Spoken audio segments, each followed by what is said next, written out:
Welcome to 60s News. Today we'll be reviewing the hippie movement. I'm Lexi, your host, so tune in for all things hippie. Many people believe that the hippie movement was all about loose morals and drugs, but the hippie movement actually represented a new generation that tried to challenge societal norms. Before the hippies were prevalent and before many people started moving to Haight-Ashbury, one of their first communities, American homes were cookie-cutter representations of the perfect household. While we can still see these homes as the hippie movement emerged, the people involved sought to change America, and that's exactly what they're doing. Whether it's within civil rights, freedom of speech, the environmental movement, or protesting the war, the hippie ideals are progressing more and more each day. One of their most powerful slogans, "Make Love, Not War," represents one of the main movements they participate in, protesting the Vietnam War. While the movement has not slowed the war, it is changing many Americans' views on whether or not we should even be at war. The government is finally starting to understand a war is hard to win when there is strong disagreement among the citizens. What do you think? Maybe these flower-loving hippies have some sense in their drug-infested minds after all. Today we are here live at Woodstock in Bethel, New York. I'm here with Thunderbird Angel Wings. What is today's lineup? Today there's Quill, Country Joe McDonald, John B. Sebastian, and the Keith Hartley Band, and many more. Now I understand that you guys participate in alternative arts, listen to folk and psychedelic rock. So, who are you most looking forward to seeing today? My favorite band is the Grateful Dead. Thank you.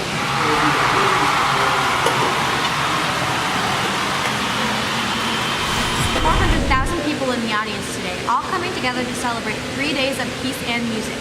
From what I've heard, the large crowd of people is causing a major traffic jam on the highway. So far through this festival, there has been no reported violence, which goes to show that this really is a strong peace movement. I'm here at Woodstock, and the festival is now over. Despite the problems with the sound system, rain, the critical shortages of food, drinking water, and toilet facilities, and the economic failure of this venture, this festival is regarded as a success. I believe it will be recognized as the start and end of an era, a gathering that has come to represent our counterculture. Today I'm sitting here with Thunderbird Angel Wings in the neighborhood Haight-Ashbury, which was deemed to be the birthplace of the hippie movement, and she's going to share with us about her substance abuse as a hippie. Well, for starters, the main goal in the life of a hippie is to be happy, and our motto is, if it feels good, do it. And that's exactly what we do. Although we tend to avoid the harder drugs such as heroin and amphetamines, we use marijuana and LSD as much as we can. We like to use psychedelic drugs because they expand our consciousness. Interesting. Now, how do you guys use drugs so extensively without concern? Well, if it makes you feel better, then what's the hurt, man? They're a relaxing form of meditation, and they give us a higher level of awareness in the world. We are criticized a lot for our loose morals and obsession with drugs, but they just put us at peace, and we all love that feeling, man. Thank you, Thunderbird Angel Wings. Nice talking with you. Today on Flower Power Fashion, I will examine the style of our modern peace drum piece. Rejecting Western materialism, these fringes of society represent a boho chic style, which incorporates inexpensive and expressive clothing.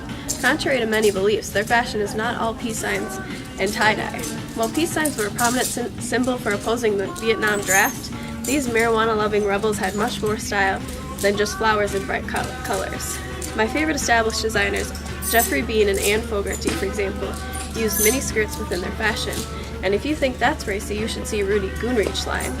I heard he just created the first topless swimsuit. What have you? Many other styles today include pantsuits, denim patches, headbands, bell-bottoms, beads, and basically anything else you can find at the thrift store. These fashionistas are definitely setting the tone for the 60s fashion, leading many others to follow the unisex style of dress. To give you an exclusive insight into the lives of my Flower Power fellows, I went deep into the local hippie community, and this is what I found. Modeling my own design is Thunderbird Angel Wings.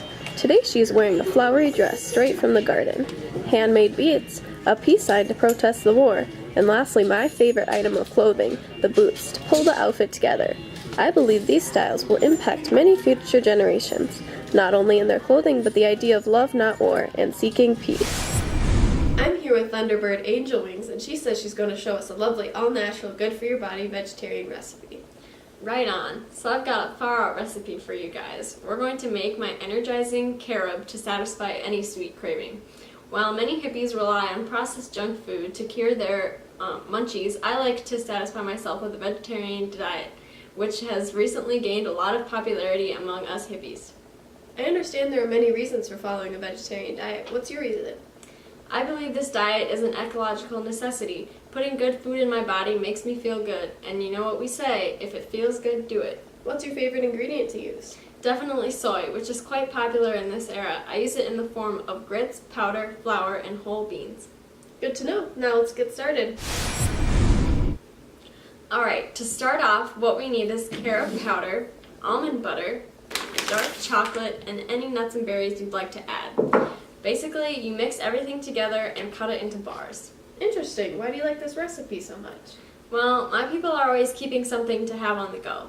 I mean, you never know when the munchies are going to spring up. Sounds like your diet is healthy and convenient. Thanks for the talk. I can't wait to try it. Here, I got it all packaged up in this recycled wrapper. Looks tasty.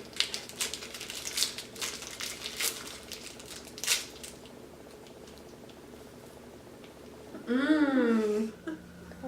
Today's young generation of hippies wants to break away from the picture-perfect image of their parents and create an overall more accepting and free-spirited society. In the eyes of hippies, men and women are created equal and all races should have the same freedoms, contrary to the social views of the older generation. From the giving flowers to police officials to opposing social norms, this period is seeing a rise in a new youth culture which rebels against parents' values and shows optimism for their future.